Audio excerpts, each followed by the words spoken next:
Hi, I'm Mike with PG Builders. Today we're stripping off a roof in Maryland. We're going to replace this with a 30-pound felt and an architectural conventional shingle insertion. We're going to put ice and water in all the valleys, drip edge on all the rakes and eaves, replace the pipe collars. Hi, I'm Mike again with PG Builders. Today we're putting on a shingle roof. We've got it stripped down to the plywood sheathing, and this material here in the valley that we use is called ice and water shield. It's a self-adhered membrane. The bottom of it is sticky, so it sticks to the wood, and then we use that in conjunction with a 30-pound felt that you see being installed in the background. After that, we'll be putting shingles over this. So as you can see, the water that's coming down this valley has no way to penetrate beneath the shingles. The shingles will overlap each other in what's called a California cut, but there's no way the water can penetrate there. This is very crucial to use on any roof that you're having installed. Okay, now you can see that we've finished the roof here, and we have the two shingles intersecting, one lapping up underneath, the other coming down over top. And if you remember, we have the Weather Watch membrane in here protecting any water from penetrating the wood under the roof and getting inside. So that's how a valley's done properly, and you can see the end result. A lot of people ask me, what's a ridge vent? Well, a ridge vent is ideally the best way to ventilate your roof.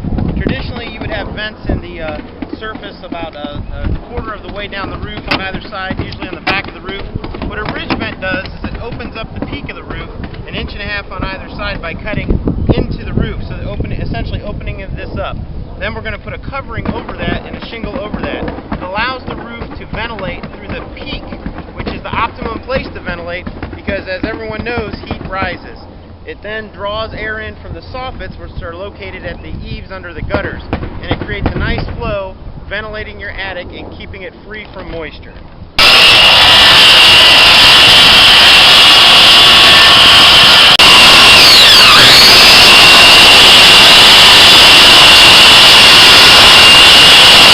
Now, as you can see, we've got the ridge vent cut either side of the peak, and we've got a nice 3.5 to 4 inch space where air can now ventilate.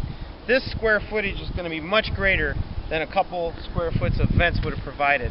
Right here we have approximately 34 feet of ridge vent, which provides an opening roughly 9 square feet, much more than you could ever hope to achieve with small roof vents on the back, and it's located in an optimal place to ventilate the attic.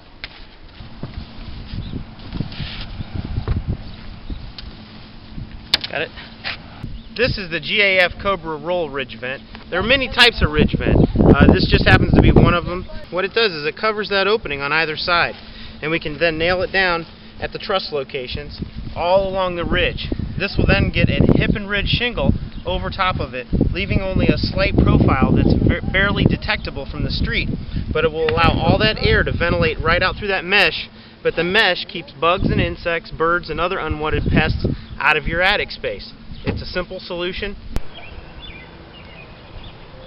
You can see the finished ridge vent here, and you can see underneath, if you look, you see that small area where you have the ridge vent, the Cobra Roll ridge vent, protecting bugs and insects from getting inside of your attic.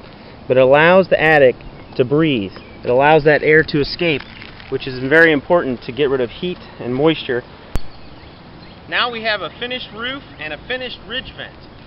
If you remember from earlier, we have a Cobra Roll ridge vent, and then this specifically made cap shingle to match the shingles we have here on the roof on top. So it's basically imperceptible to people passing by in the street, but what we have here is a gap in the roof protected by the ridge vent from bugs and insects getting into your attic, but it allows that hot air and moisture to escape out of your attic and draw air in through the soffit vents underneath. This keeps your attic dry and cool, and it preserves the life of the plywood, which is supporting the roof altogether.